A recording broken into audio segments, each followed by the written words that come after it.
The Wind in the Willows by Kenneth Grahame. Chapter 7. The Piper at the Gates of Dawn.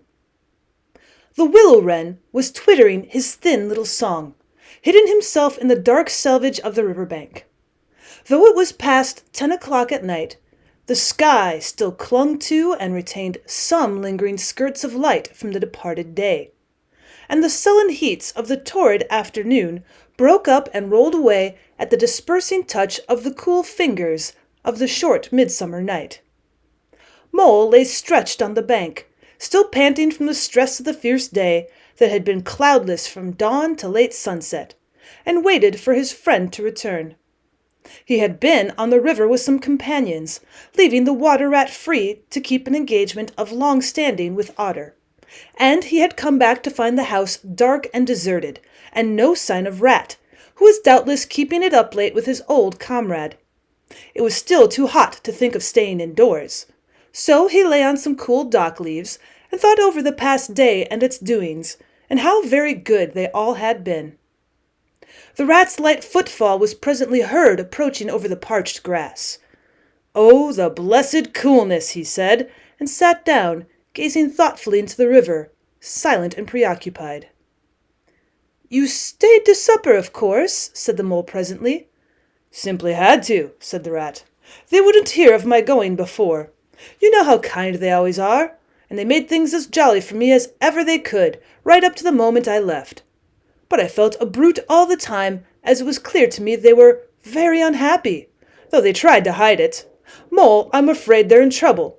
Little Portly is missing again, and you know what a lot his father thinks of him, though he never says much about it." "What, that child?" said the mole lightly. "Well, I suppose he is. Why worry about it? He's always straying off and getting lost and turning up again. He's so adventurous. But no harm ever happens to him.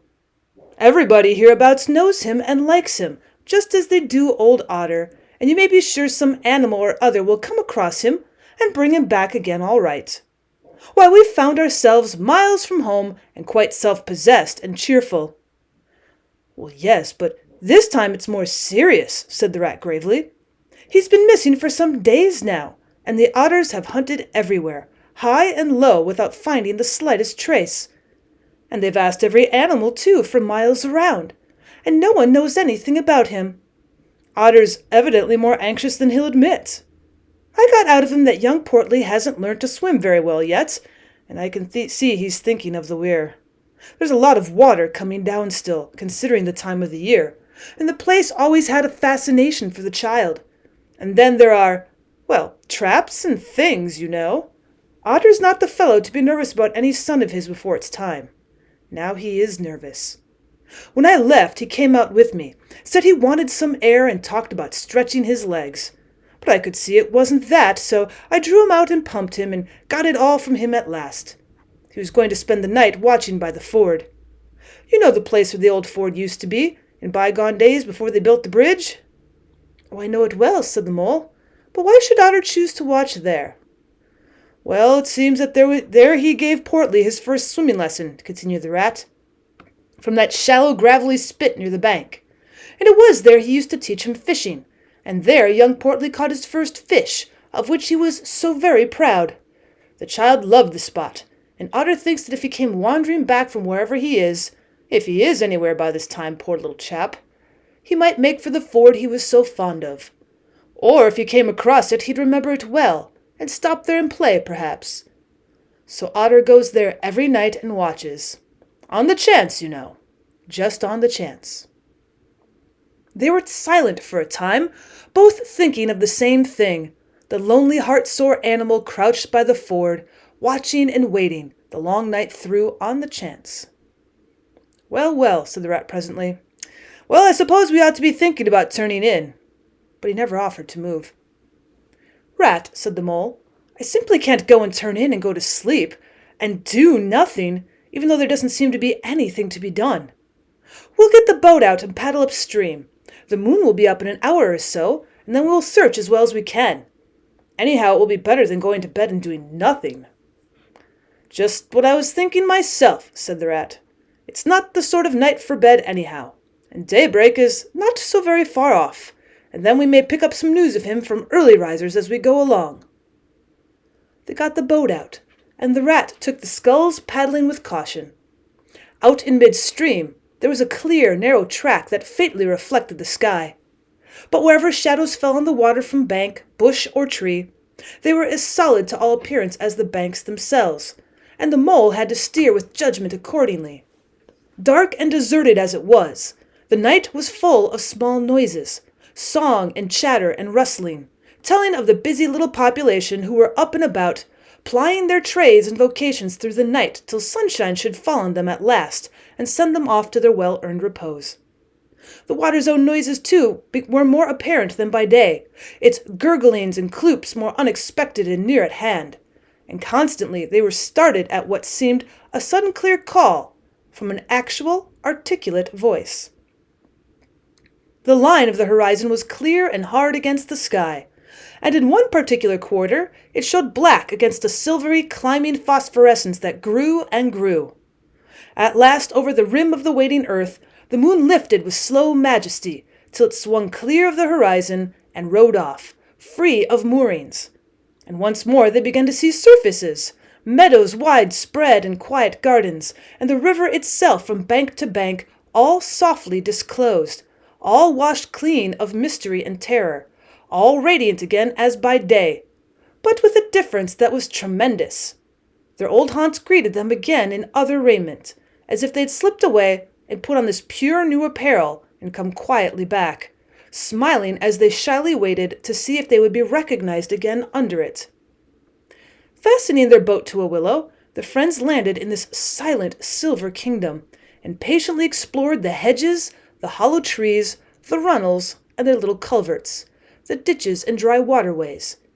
Embarking again and crossing over, they worked their way up the stream in this manner, while the moon, serene and detached in a cloudless sky, did what she could, though so far off to help them in their quest, till her hour came, and she sank earthwards reluctantly, and left them, and mystery once more held field and river.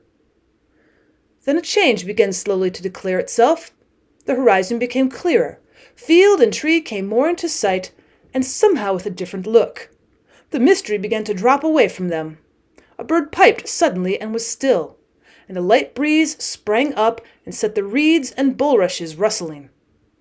Rat, who was in the stern of the boat while Mole sculled, sat up suddenly and listened with passionate intentness. Mole, with gentle strokes, was just keeping the boat moving while he scanned the banks with care and looked at him with curiosity. "It's gone," sighed the rat, sinking back in his seat again. "So beautiful and strange and new. Since it was to end so soon, I almost wish I'd never heard it, for it has roused a longing in me that is pain. Nothing seems worth while but just to hear that sound once more, and go on listening to it forever. No, there it is again," he cried, alert once more. Entranced, he was silent for a long space, spellbound. "Now it passes on, and I begin to lose it," he said presently. "Oh, Mole, the beauty of it! The merry bubble and joy, the thin, clear, happy call of the distant piping. Such music I never dreamed of, and the call in it is stronger than the music is sweet. Row on, Mole, row, for the music and the call must be for us." The Mole, greatly wondering, obeyed. "I hear nothing myself," he said, "but the wind playing in the reeds and rushes and osiers." The rat never answered, if indeed he heard. Rapt, transported, trembling, he was possessed in all his senses by this new, divine thing that caught up his helpless soul and swung and dandled it, a powerless but happy infant in a strong, sustaining grasp. In silence Mole rowed steadily, and soon they came to a point where the river divided, a long backwater branching off to one side. With a slight movement of his head, Rat, who had long dropped the rudder lines, directed the rower to take the backwater. The creeping tide of light gained and gained, and now they could see the color of the flowers that gemmed the water's edge. "Clearer and nearer still," cried the rat joyously. "Now you must surely hear it." "Ah, at last I see you do." Breathless and transfixed, the Mole stopped rowing as the liquid run of that glad piping broke on him like a wave, caught him up, and possessed him utterly. He saw the tears on his comrade's cheeks, and bowed his head and understood. For a space they hung there, brushed by the purple loosestrife that fringed the bank. Then the clear, imperious summons that marched hand in hand with the intoxicating melody imposed its will on Mole, and mechanically he bent to his oars again. And the light grew steadily stronger, but no birds sang as they were wont to do at the approach of dawn, and but for the heavenly music, all was marvelously still. On either side of them, as they glided onwards, the rich meadow grass seemed that morning of a freshness and a greenness unsurpassable.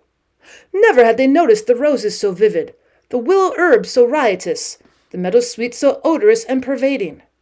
Then the murmur of the approaching weir began to hold the air, and they felt a consciousness that they were nearing the end, whatever it might be, that surely awaited their expedition. A wide half-circle of foam and glinting lights and shining shoulders of green water, the great weir closed the backwater from bank to bank, troubled all the quiet surface with twirling eddies and floating foam streaks, and deadened all other sounds with its solemn and soothing rumble. In midmost of the stream, embraced in the weir's shimmering arm spread, a small island lay anchored, fringed close with willow and silver birch and alder. Reserved, shy, but full of significance, it hid whatever it might hold behind a veil, keeping it till the hour should come, and with the hour, those who were called and chosen. Slowly, but with no doubt or hesitation whatever, and in something of a solemn expectancy, the two animals passed through the broken, tumultuous water and moored their boat at the flowery margin of the island.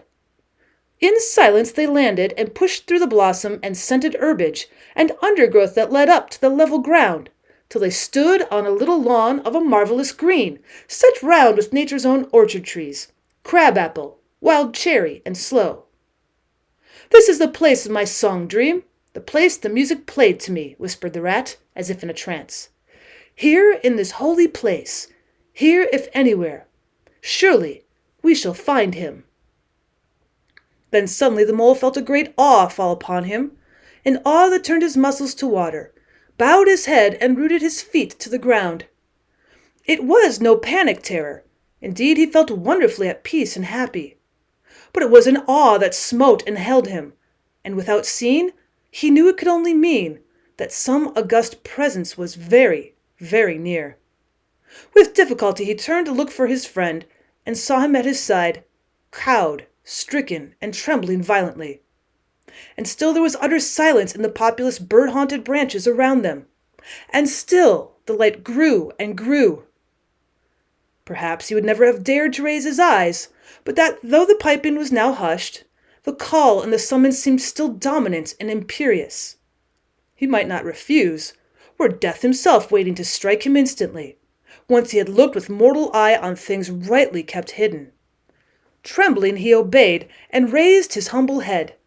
And then in that utter clearness of the imminent dawn, while nature flushed with fullness of incredible color, seemed to hold her breath for the event, he looked at the very eyes of the friend and helper, saw the backward sweep of the curved horns, gleaming in the growing daylight, saw the stern hooked nose between the kindly eyes that were looking down on them humorously, while the bearded mouth broke into half-smile at the corners, saw the rippling muscles on the arm that lay across the broad chest, the long supple hand still holding the pan-pipes only just fallen away from the parted lips, saw the splendid curves of the shaggy limbs disposed in majestic ease on the sward, saw, last of all, nestling between his very hooves, sleeping soundly in entire peace and contentment, the little round podgy childish form of the baby otter.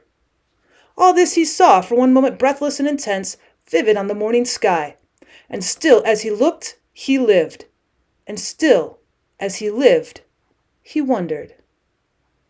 "Rats," he found breath to whisper, shaking. "Are you afraid?"